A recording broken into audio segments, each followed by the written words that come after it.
Hey, I'm Josh. I've been playing guitar for around 20 years, and in that time, I've done a lot of experimenting with the kinds of things that do and don't work for turning practice into meaningful skill development. Um, and I know that we don't really often get as much time as we'd like on the instrument because of school, family, work, whatever. But I just wanted to quickly share a few tips that I think are really helpful for planning and just getting the most out of whatever time you do have. But anyway, let's get started.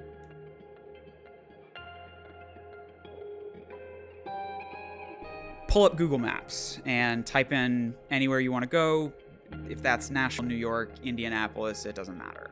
You are going to have a starting address to get to any destination. Google literally won't calculate it for you if you just try to say, I want to go here, but you don't give it a starting point.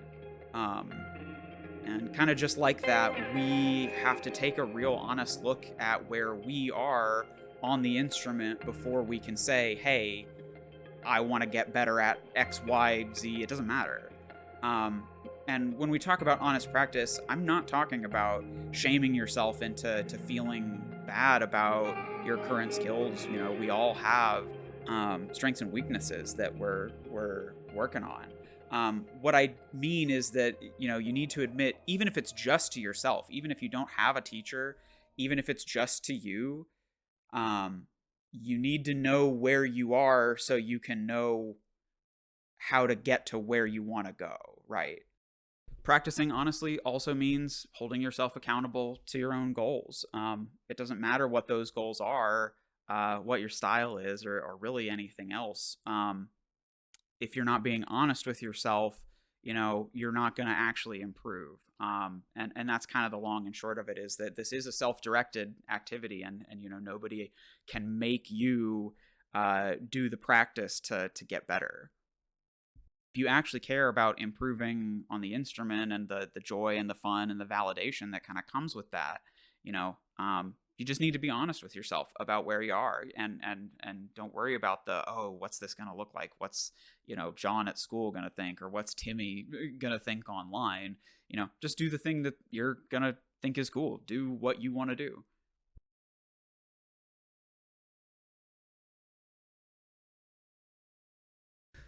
So I love stealing health analogies because I really believe that it's one of the kind of best ways to relate to something we all know. We all want to try to be healthier. We all want to try to live longer. We all want to feel better. Um, and if you want to play more parts, you want to write more songs, you want to get better at guitar, you got to get healthy. You got to put in the time. You got to put in the work to actually improve at the technical skills that it takes. And planning is a massive part of that. Not only does it reduces downtime when you're trying to go to practice, it allows you to prioritize your other stuff during the week more fully, and it really even helps you track your own progress more effectively.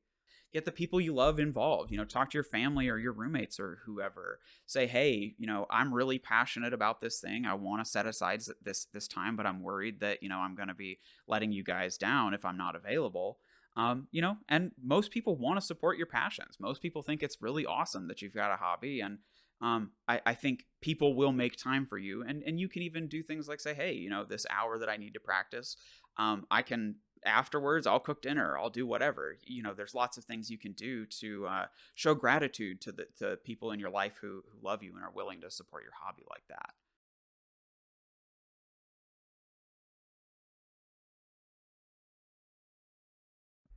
Yeah, you could have guessed probably. But you gotta get a practice journal. It's one of those things that is, mine is definitely a bit excessive, and you definitely don't have to go this far. But it's a good idea to have something on hand, to have the ability to take notes. I personally like to watch a lot of music theory stuff. So I take notes like I'm back in college, and it's helpful to have something to reference back to. I can always turn to the page that says, here's my blank tabs, here's my whatever else that's really helpful to just have. Something else, notebook is particularly useful for is goal tracking and progress tracking. Just to talk about honesty again quickly, um, nobody else has to read it.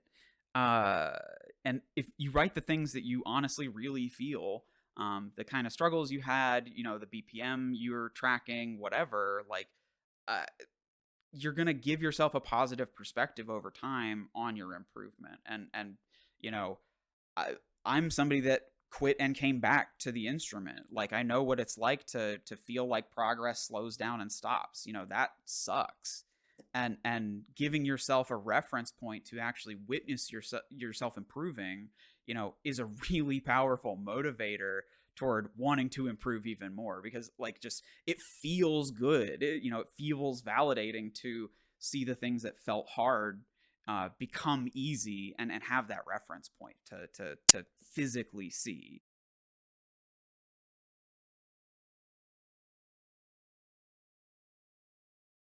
This is a tip that I can't take credit for at all. I heard about it from Dean Lamb, who plays in the technical but death metal band Archspire, blah blah blah.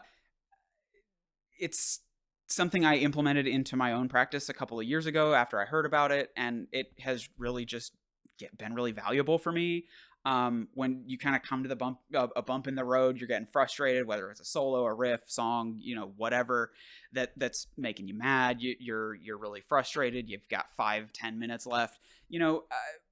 Instead of just going ahead and putting the guitar down because you're mad, pissed off, whatever, ready to be done, just throw on a song, well, throw on a jam track in a key, super well, and just, you know, chill. Play something you like, play something you're good at, and just ride that wave. Just, instead of giving up, just let the skill keep developing. Keep your fingers moving, keep things. Just do something that you get joy out of before you take a break, or before you go back even just to practicing that riff. Just give yourself 5 minutes to be mad. Give yourself 5 minutes to say, I'm frustrated that I can't do that. Here's something I can do. This is fun. I enjoy this instrument. I'm gonna have fun no matter what.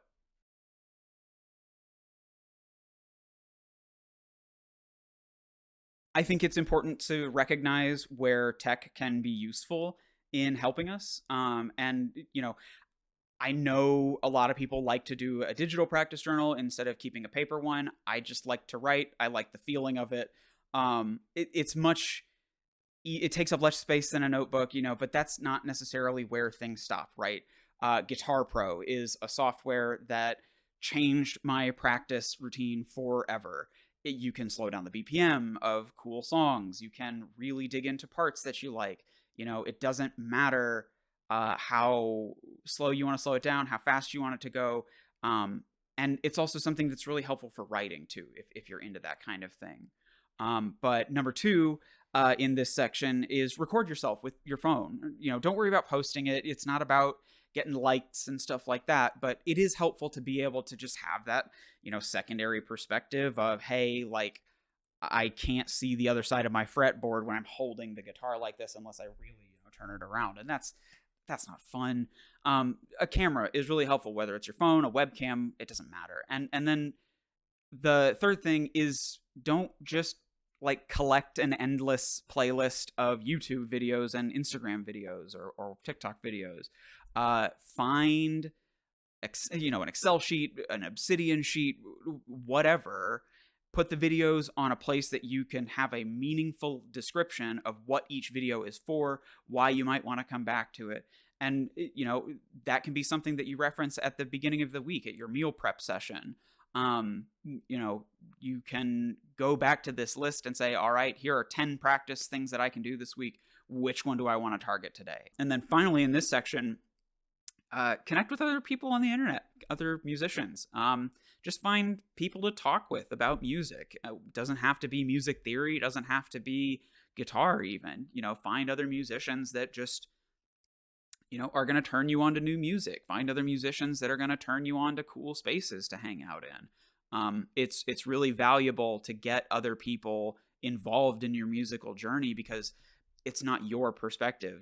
When we involve others in our journeys, it makes it easier for us to grow, right? And that's what we all want. We all want to grow. We all want to get better. We all want to be the best musicians we can be.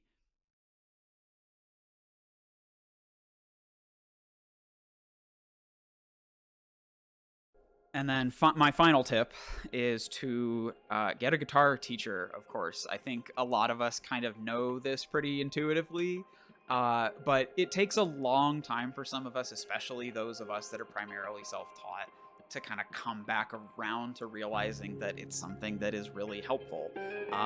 If you want to get better, I definitely advocate for taking some lessons again, no matter what your skill level. Be the dumbest person in the room. Find ways to find more people to learn from, because there are so many people that have dedicated like their entire lives to this instrument, and they have everything to show for that, and they love talking about it and they love sharing that. I'm not saying that like I teach, sure, I'm not saying you need to come to me, but I'm just saying find a teacher that can help you. Find a teacher that can say, hey, maybe you could work on this.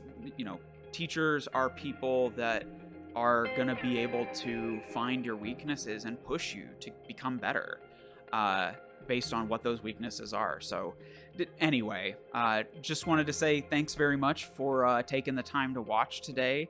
Like, subscribe, pet your dog. Dogs are cool. And I will see you next time. Don't forget to practice your guitar. Don't forget to practice.